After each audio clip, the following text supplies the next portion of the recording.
الإنسان علمه البيان.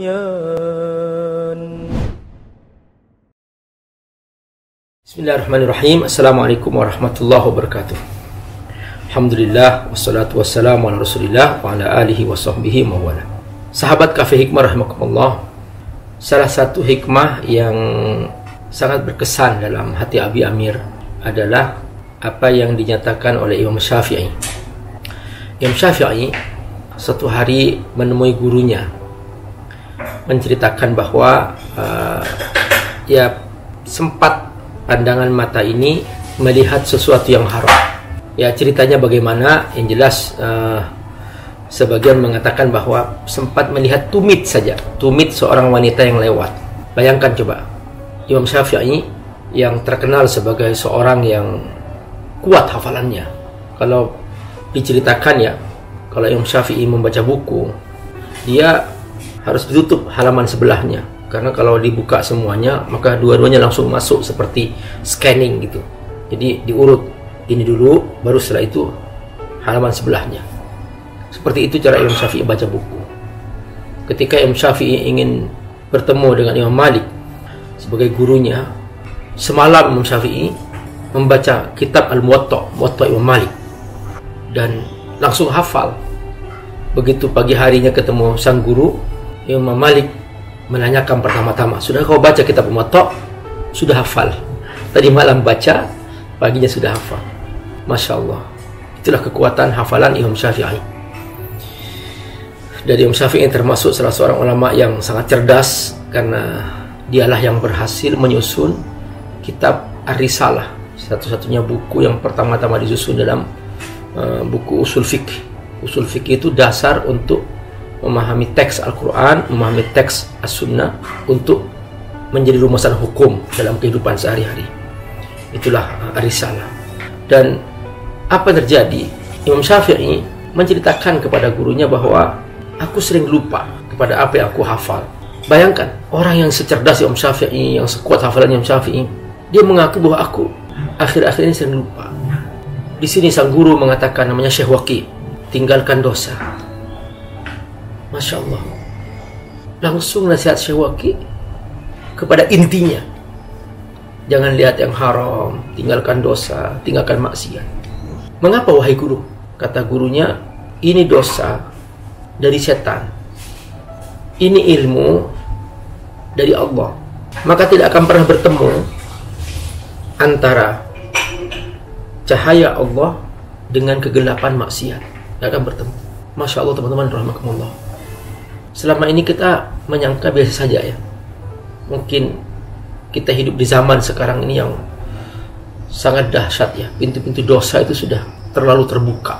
Dari HP kita saja sudah kita bisa melihat apa saja gitu. Dulu nggak ada sosial media.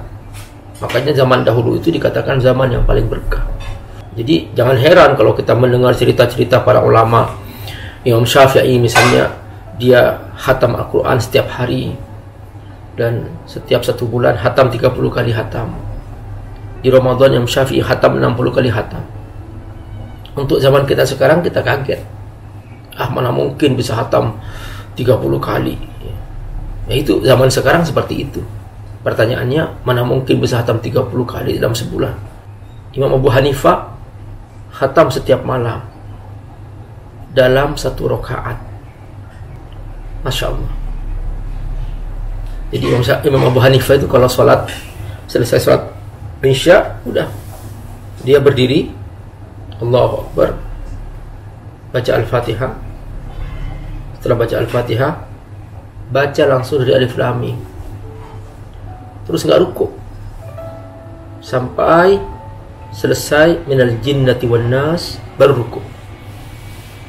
Selesai menjelang fajar. Perhatikan teman-teman, keberkahan waktu bagi para pendahulu kita.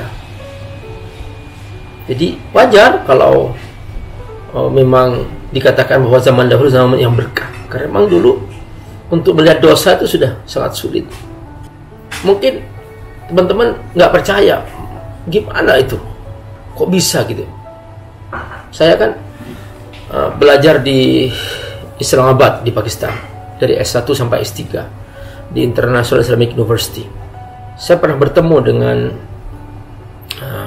pernah ngobrol dengan guru saya waktu saya kuliah di program doktor di jurusan tafsir Al-Quran. Guru saya ini luar biasa, namanya Syekh Kakahil. Dia hafal tafsir, dia hafal Quran tanpa melihat hurufnya, karena waktu itu zaman di mana Quran itu sulit sekali dia untuk mendapatkannya. Jadi dia itu menghafal Quran dengan pendengaran, termasuk beliau menghafal tafsir dengan pendengaran. Jadi banyak tafsir yang beliau hafal. Dia seorang syekh. Dia bukan produk akademisi, tapi beliau adalah produk zawiyah, ya, pojok-pojok masjid yang berguru kepada salah seorang ulama dan bertalaki sampai selesai ilmunya. Itu teman-teman, Masya Allah, luar biasa. Beliau bercerita, Mir, ya Syekh, gini Mir, kalau kamu ingin baca buku, bacalah buku orang-orang terdahulu. Kenapa Syekh? Karena orang dahulu itu hidup di zaman yang berkah. Jadi ilmu mereka berkah, yang mereka tulis berkah. Jadi kamu akan merasakan keberkahan itu. Masya Allah, apa kata Syekh ini memang benar. Jadi mereka itu menulis dengan ilmunya, dengan imannya, dan dengan takwanya. Imam Bukhari itu setiap meletakkan satu hadis dalam kitab Jami' as-Sahih, beliau sholat dulu 2 rakaat, bukan asal tulis. Maka ilmunya berkah. Berbeda memang, ya. Kalau saya baca buku Imam Ar-Razi, baca buku Imam Al-Alusi, ya, buku tafsir, ini semuanya buku tafsir, karena saya bidang tafsir teman-teman semua, rahmatullah. Jadi wajar ya kalau saya menyebut tafsir-tafsir semua itu. Saya merasakan benar berbeda. Imam At-Tabari, Imam Ibnu Katsir, berbeda getarannya, berbeda sentuhannya. Memang secara zahir nampak hanya berisi hadis, tapi bobot keilmuannya itu menjadi standar. Jadi kalau saya mengatakan gini, berkata Imam Ibnu Katsir, saya merasa bahwa diri saya itu merasa benar-benar seperti diangkat derajat saya. Berkata Imam At-Tabari, merasa luar biasa, merasa bangga gitu menyebut apa yang mereka katakan. Kayaknya ini mungkin salah satu yang disebutkan oleh guru saya, Syekh Kakahil, bahwa ini adalah ciri keberkahannya gitu. Maka sampai sekarang saya punya kebiasaan, kalau ingin mengutip tuh, saya senang sekali kalau mengutip di buku-buku mereka yang mereka tulis. Dan saya merasa bahwa tulisan saya itu terasa berbobot gitu, karena yang saya kutip adalah ulama-ulama yang berkah gitu. Nah, kita kembali kepada cerita Imam Syafi'i tadi itu. Jadi, teman-teman semua rahmatullah, Imam Syafi'i ketika ketemu gurunya dikatakan bahwa, ya Syafi'i, ya Syekh, ingat, dosa tidak akan pernah bertemu dengan ilmu Allah, karena ilmu Allah ini cahaya dan dosa ini gelap. Maka jangan sekali-kali memadukan antara dosa dengan ilmu. Sahabat Abi Amir rahmatullah, benar. Zaman sekarang ini zaman di mana dimudahkan berbuat dosa. Kalau kita tidak punya iman yang kuat, udah, kita tidak akan punya apa-apa. Nggak ada artinya teman-teman kita hidup. Untuk apa kita hidup? Kalau hanya untuk berbuat dosa, ya dosa ya bahan bakar neraka. Nah itulah teman-teman, apa yang dikatakan Imam Syafi'i. Imam Syafi'i begitu selesai menghadap gurunya, langsung menulis syairnya. Syair ini ya kata-kata hikmah. Begini bunyi syairnya: syakautu ila waqi'in su'a hifzi. Aku laporkan kepada Syekh Waqi', mengapa aku lupa terhadap apa yang aku hafal. Sekarang aku merasa sulit untuk menghafal, merasa sulit untuk mengingat ilmu. Setiap aku membaca nggak langsung ingat, nggak langsung hafal, aku lupa. Su ahifdi, su artinya tidak baik. Su hifdi artinya hafalan. Syakautu ila waki'in, syakautu aku laporkan, aku ceritakan, ila waki'in kepada Syekh Waki', su ahifdi, bahwa aku sulit menghafal. Padahal sebelumnya Imam Syafi'i nggak ada masalah, kuat sekali dalam menghafalnya. Di sini Imam Syafi'i mengatakan, fa'arsyadani ila tarkil ma'asi. Fa'arsyadani kata ar-rusyd. Ar-rusyd itu artinya kebenaran. Arsyadani artinya memberikan kepadaku jalan yang benar. Fa'arsyadani artinya memberikan petunjuk kepadaku jalan yang benar. Ila tarkil ma'asi. Tinggalkan dosa, tinggalkan maksiat. Maksiatun maksiatani ma'asi. Jadi ma'asi ini jamak daripada maksiat. Dari kata asa ya'si. Teman-teman ingat ya, bagaimana Allah Subhanahu wa taala menghukum Nabi Adam alaihissalam sehingga diturunkan dari surga karena berbuat maksiat. Fa'asa Adam rabbahu faghawa. Masya Allah, perhatikan kata maksiat.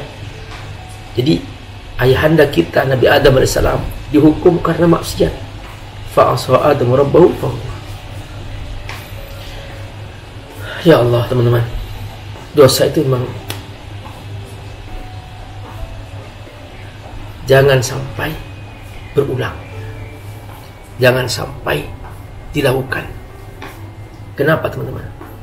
Karena tabiat dosa itu membuat kita lupa kepada Allah. Dosa itu membuat kita jauh dari Allah. Dosa ini membuat kita terputus dari Allah Subhanahu wa taala. Akhirnya apa? Orang yang sibuk dengan dosa, dia jauh dari Allah. Sementara Allah ingin kita punya iman, ingin kita dekat kepadanya, ingin kita bersamanya. Nah, untuk bersama Allah, Allah Maha Suci, nggak bertemu kalau kita membuat dosa. Makanya wajar kalau Nabi setiap hari membaca istighfar. Apa kata Nabi? Wallahi inni la astaghfirullah bil yaumi atamarra. Demi Allah, aku setiap hari memohon ampun kepada Allah 100 kali. Wa fi riwayat 70 marrah. Dalam riwayat 70 kali. Ini Nabi loh teman-teman, yang sudah jelas diampuni dosa-dosanya, jelas diampuni dosa-dosanya, dan sudah dijamin masuk surga, masih membaca istighfar setiap hari 100 kali. Istighfar dia kata astaghfirullah, astaghfirullahaladzim, aku mohon ampun kepadamu ya Allah. Jadi kata wazan istaf'ala ditolak untuk bermakna permohonan. Astaghfirullah, aku mohon ampun ya Allah kepadamu. Jadi istaghfaru yastaghfiru, istaf'ala istaf'ilu. Jadi ditolak di sini untuk minta ampun kepada Allah Subhanahu wa taala. Asalnya ya wafa ghin fa ra asalnya, tapi ditambah di sini dalam ilmu sarf disebut mazid, yaitu alif dan sin dan ta.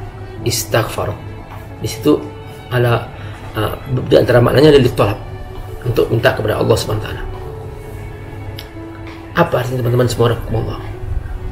Kalau Nabi saja yang minta ampun kepada Allah sampai 100 kali setiap hari, ya apalagi kita nih yang hidup di zaman milenial, di zaman sosial media yang mungkin kita banyak nge-share yang salah gitu ya, mungkin ya na'udzubillah min dzalik, melihat yang haram. Ya udah gak tahu nih bagaimana campur aduk dalam diri kita ini, dosa maksiat. Terus itu pun juga mau baca Quran sudah malas, apalagi menghafalnya gitu. Teman-teman semua Allah, makanya kalau zaman sekarang masih ada para penghafal Quran, rebut kita yuk, dekati mereka, kecup kening mereka, kemuliaan, jadilah kafil untuk mereka. Insyaallah teman-teman, berkah para penghafal itu keluarga Allah Ahlul Quran, ahlullah wa khassati. Para penghafal Quran lah keluarga Allah dan spesial bagi Allah Subhanahu wa taala wa khassatihi. Maka nasihat Imam Syafi'i ini, apa nasihat Syekh Waqi ini kepada Imam Syafi'i itu kena banget. Fa arsyadani ila tarkil ma'asi. Syekh Waqi memberikan nasihat, memberikan panduan, memberikan arahan, jangan lakukan dosa. Syafi'i teringat Imam Syafi'i bahwa dia, ya Allah benar, aku pernah melihat tumitnya saja seorang wanita lewat. Dulu kan nggak ada orang buka aurat ya, di zaman-zaman dahulu ketika mereka, untuk para ulama hidup ya, para wanita ya, wanita muslimah maksudnya, mereka itu semuanya tutup aurat. Sekarang sudah campur aduk ya. Muslimah tapi buka aurat, muslimah ya pakai pakaian ketat, apalagi sudah di-share sendiri di sosial media dan semua orang bisa mengakses itu. Perhatikan, baru tumitnya fa arsyadani ila tarkil ma'asi, tinggalkan dosa. Syafi'i di sini kemudian Syekh Waqi, kata Imam Syafi'i, memberikan reason, alasan bahwa sesuatu itu, teman-teman semua rahimakumullah, kalau masuk akal, nasihat itu akan bermanfaat. Fa arsyadani ila tarkil ma'asi. Apa alasannya Syekh? Syekh Waqi mengatakan, wa akhbarani bi annal ilma nurun. Syekh Waqi memberitahukan, akhbarani dia kata khabar, akhbarani, akhbar yukhbiru, dari wazan af'ala yuf'ilu, yaitu memberitahukan. Akhbarani, beritahu kepadaku, bi annal ilma nurun, bahwa ilmu Allah ini cahaya. Ilmu Allah cahaya. Cahaya yang bisa membedakan mana baik, mana buruk, mana halal, mana haram. Teman-teman semua, Allah, coba masuk ke ruangan yang gelap gulita. Di situ ada barang-barang banyak. Cari satu benda, misalnya kunci, misalnya. Teman-teman coba cari. Akan meraba-raba, akan mencoba. Ya, mungkin apa aja disentuh. Apa aja disentuh. Ya, mungkin kotoran di situ, mungkin bau busuk di situ, semua tersentuh untuk menjadi kunci. Seperti itu teman-teman orang yang tidak punya iman. Mereka seperti berjalan dalam kegelapan. Apa saja diambil ya. Perempuan lewat diambil, padahal bukan istrinya, istri orang lain mungkin ya. Jadi atau perempuan bejat dilakukan apa saja dosa, minuman mabok dimakan ya, diminum ya, babi dimakan, apa aja yang haram dimakan. Perhatikan, subhanallah, ketika dalam kegelapan nggak bisa membedakan mana baik, mana buruk, mana halal, mana haram. Maka cahaya Allah ini Islam, Quran, syariat, panduan hidup, ini cahaya Allah. Dan ini terasa berat bagi orang yang tidak punya iman. Apalagi ya istilahnya dia menghidupnya dengan dosa-dosa maksiat karena nggak punya iman. Ini Imam Syafi'i baru melihat dosa sedikit saja sudah menghilangkan hafalannya. Maka kata Syekh Waqi, ini cahaya Allah. Wa akhbarani bi anna al-ilma nurun. Syekh Waqi beritahukan ini cahaya Syafi'i. Ini cahaya Allah. Wa akhbarani bi anna al-ilma nurun. Ini cahaya Allah Syafi'i.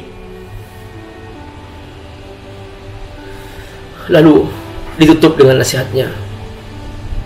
Wa nurullah la yuhda lil 'asi. Dan cahaya Allah tidak akan pernah masuk kepada orang yang suka berbuat dosa. Ya Allah, cahaya Allah tidak akan pernah masuk dalam hati seorang yang sibuk dengan dosa. Wa nurullah la yuhda lil 'asi. Hikmah luar biasa. Allahu Akbar. Masya Allah. Saya bacakan dengan lengkap. Syakautu ila waqi'in su'a hifdhi فأرشدني إلى ترك المعاصي وأخبرني بأن العلم نور ونور الله لا يهدى للعاصي. Aku laporkan kepada Syekh Waqi bagaimana, kenapa aku sudah mulai lemah hafalanku. Syekh Waqi memberitahukan agar aku meninggalkan dosa. Syekh Waqi menjelaskan bahwa ilmu itu cahaya, dan cahaya Allah tidak pernah diberikan kepada orang yang suka berbuat dosa. Sahabat rahimakumullah, mudah-mudahan hikmah pagi ini bermanfaat insyaallah. Tahu nggak? Ini syair Abi hafal pas Abi ketika mondok. Jadi di pondok itu ada namanya mahfuzat. Nah, jadi ini Abi hafal ketika di pondok pesantren Al Amin di Perenduan Madura ya. Abi ditugaskan oleh pondok menghafal mahfuzat. Mahfuzat itu ya kata-kata hikmah para ulama terdahulu. Alhamdulillah sampai sekarang masih ingat itu kata-kata hikmah itu. Semoga berkah teman-teman, kita bertemu kembali di Cafe Hikmah yang akan datang insyaallah. Dan untuk Cafe Hikmah yang akan datang ini, karena Ustadz Samsul selalu berhalangan setiap hari Ahad, kita akan laksanakan setiap hari Kamis pagi. Setiap hari Kamis pagi jam 7 sampai jam 8. Jangan lewatkan ya, insyaallah selalu Kamis pagi jam 7 sampai jam 8. Semoga berkah ya teman-teman. Wassalamualaikum warahmatullahi wabarakatuh. Teman-teman, assalamualaikum warahmatullahi wabarakatuh. Abi Amir sedang bersama Ustadz Subki Al-Bukuri. Kayaknya Ustadz Subki lebih tinggi Ustadz ya. Masya Allah. Saya kelihatan kepalanya insyaallah. Saya lebih tinggi badannya aja, tapi lebih alim beliau. Amin insyaallah. Abi Amir sedang bangun masjid di pesantren Fadrut Tafsir. Insyaallah mudah-mudahan teman-teman bisa mendukung pembangunan masjid ini. Mereka rata-rata semuanya santri duafa dan mereka gratis di pondok. Silahkan teman-teman. Ya, silahkan teman-teman, mari kita bersama bangun masjidnya aja kita sudah mendapatkan istana di surganya Allah Subhanahu wa taala. Apalagi di sana ada orang-orang yang juga belajar Al-Qur'an. Mereka adalah ahlullah wa khassatuh. Maka kalaupun kita belum menjadi penghafal Quran, paling tidak kita ikut melahirkan orang-orang yang akan menjadi cahaya bagi Indonesia. Amin. Yuk sama-sama. Insyaallah, terima kasih mewujudkan cita-cita mulia beliau untuk menyampaikan ilmunya kepada seluruh masyarakat Indonesia. Amin insyaallah. Terima kasih semua teman-teman Suzuki atas dukungannya. Jazakallahu khair. Oke, assalamualaikum warahmatullahi wabarakatuh.